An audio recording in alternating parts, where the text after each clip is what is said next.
కాసేపట్లో AP cabinet సమావేశం కానుంది. ఈ భేటీలో పలు కీలక అంశాలపై చర్చించనున్నారు.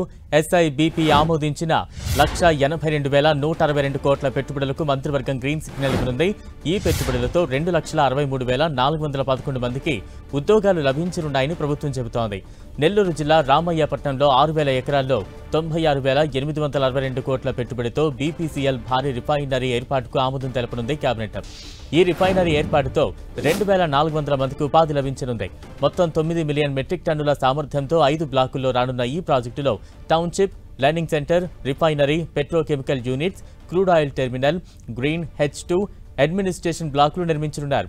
వచ్చే 20 ఏళ్లలో ఈ ప్రాజెక్టు ద్వారా రాష్ట్రానికి 88,747 కోట్ల ఆదాయం రానుంది.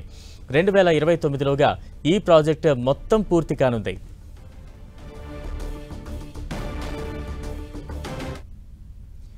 ఏపీ కేబినెట్ కీలక భేటీ నిర్వహించబోతోంది. తాజా అప్డేట్స్ అందించేందుకు మా ప్రతినిధి విజయ్ చంద్రన్ సిద్ధంగా ఉన్నారు. విజయ్,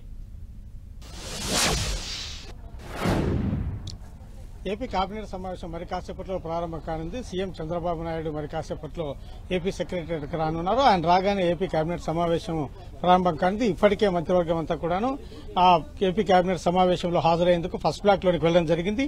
14 అంశాల అజెండాతో ఈ కేబినెట్ సమావేశం జరగనుంది. వీటిలో చూస్తే గనక అమరావతికి సంబంధించి 2,700 కోట్ల రూపాయలకు 2 ఇంజనీరింగ్ పనులకు కేబినెట్ ఆమోదం తెలపనుంది. తిరుపతిలో ఈఎస్ఐ ఆసుపత్రిని 50 పడకల నుంచి 100 పడకలకు అప్గ్రేడ్ చేసేందుకు కేబినెట్ ఆమోదం తెలపనుంది. అలాగే ఏపీ ఎంఆర్యూడీఏ చట్టం 2016లో భవనాల లేఅవుట్లకు అనుమతులకు మున్సిపాలిటీలకు అప్పగిస్తూ సవరణ చట్టానికి కేబినెట్ ఆమోదం తెలపనుంది. పిఠాపురం ఏరియా డెవలప్మెంట్ అథారిటీ 19 నూతన పోస్టులకు కేబినెట్ ఆమోదం తెలపనుంది.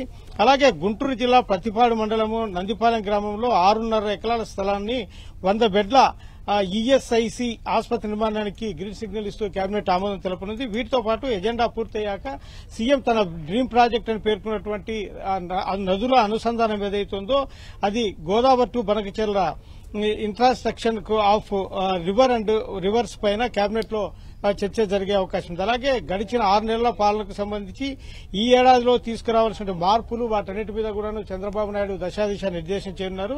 ఇప్పటికే మంత్రులకు సంబంధించినటువంటి వారి పెర్ఫార్మెన్స్ ఏ విధంగా ఉందనే దాని మీద ఆయన రిపోర్టు తీసుకోవడం జరిగింది. వీటిపైన తన వద్ద ఉన్నటువంటి రిపోర్టులతో కలిపి ఆ మంత్రులకు సంబంధించి వారు ఎక్కడ వెనకబడ్డారు, ఎక్కడ ముందుకు వచ్చారు, తర్వాత ఎవరెవరు ఏ అంశాల్లో వెనకబడ్డారు, దానికి కారణాలేమి, వీటన్నిటి కూడా వారితో చర్చించనున్నారు.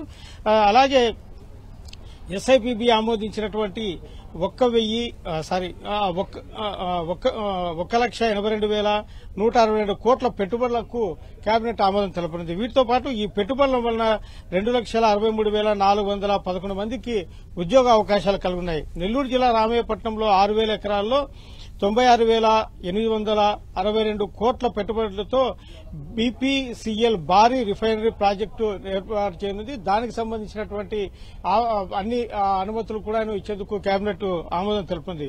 విశాఖపట్నంలో మిలీనియం టవర్స్ కు సంబంధించి 2,08,280 చదరపు అడుగుల విస్తీర్ణంలో టీసీఎస్ పెట్టుబడులకు కేబినెట్ ఆమోదం తెలుపనుంది.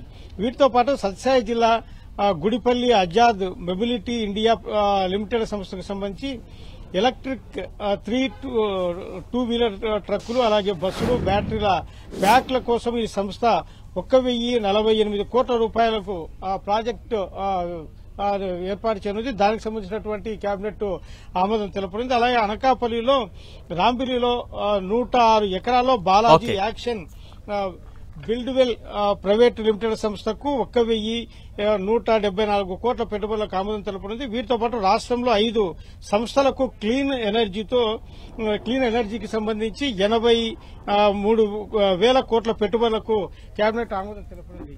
ఈ కేబినెట్ సమావేశం మరి కాసేపట్లో ప్రారంభం కానుంది. సీఎం చంద్రబాబు నాయుడు మరి కాసేపట్లో రానున్నారు. దీనికి సంబంధించి రోడ్డు క్లియరెన్స్ అంతా చేయడంతో పాటు అలర్ట్ కూడా పోలీస్ యంత్రాంగం కానుంది. మరి కాసేపట్లో కేబినెట్ సమావేశం ప్రారంభం కానుంది. Right, thank you Vijay.